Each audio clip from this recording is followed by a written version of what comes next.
আসসালামু আলাইকুম। আশা করি ভালো আছেন সবাই। স্পেনে নতুন যারা আসছেন তাদের 2-2.5 বছরের রেসিডেন্ট পারমিট বা বসবাসের জন্য প্রস্তুতি এবং প্রয়োজনীয় বিষয়গুলো তুলে ধরা হলো। প্রথমেই স্পেনে আসার পর আপনার প্রথম এবং গুরুত্বপূর্ণ কাজ হল এমপাদ্রোনামিয়েন্তো বা বাসার ঠিকানা রেজিস্টার করা। এটি আপনার স্পেনে বসবাসের প্রমাণ হিসেবে কাজ করবে।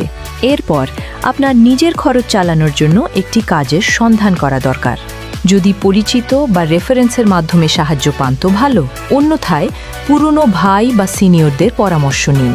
তাদের পরামর্শ অনুযায়ী আপনি উবার, গ্লোভো এর মতো রাইড শেয়ারিং প্ল্যাটফর্মের রাইডার হিসেবে কাজ শুরু করতে পারেন।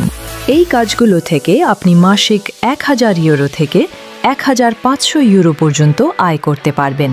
যারা উবার বা গ্লোভো আইডি সংগ্রহ করতে পারছেন না, তারা একজন অভিজ্ঞ সিনিয়র ব্যক্তিকে সাথে নিয়ে আয়ুন্তামিয়েন্তো অফিসে যান। সেখানে আরিগো সোসিয়ালেসের জন্য একটি অ্যাপয়েন্টমেন্ট নিন এবং তাদের সাথে কথা বলে বিনামূল্যে কোর্স বা কাজের সুযোগ সম্পর্কে তথ্য নিন।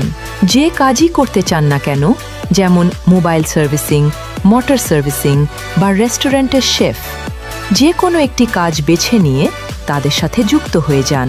কাজ করার পাশাপাশি সার্টিফিকেট অর্জন করলে আপনার ডকুমেন্ট পেতে অনেক সুবিধা হবে এবং ভালো কাজ পাওয়ার সুযোগ বাড়বে। কিছু কোর্স আছে যা করলে বরং আপনাকে টাকাও দেওয়া হতে পারে, সেগুলো খুঁজে বের করুন। এই সার্টিফিকেটগুলো আপনার আরিগো সোসিয়ালেস কাগজে জমা দিলে কাগজ পাওয়ার সম্ভাবনা বাড়বে এবং আপনি একটি ভালো কাজ খুঁজে নিতে পারবেন। সাময়িক কষ্ট হলেও একটি সার্টিফিকেট থাকলে স্পেনে আপনার মূল্য অনেক বৃদ্ধি পাবে এবং আপনার ভবিষ্যৎ উজ্জ্বল হবে। আরও স্বয়ংসেবা পেতে আমার চ্যানেলের সাথে থাকুন এবং লাইক, শেয়ার করে সবাইকে জানানোর সুযোগ করে দিন।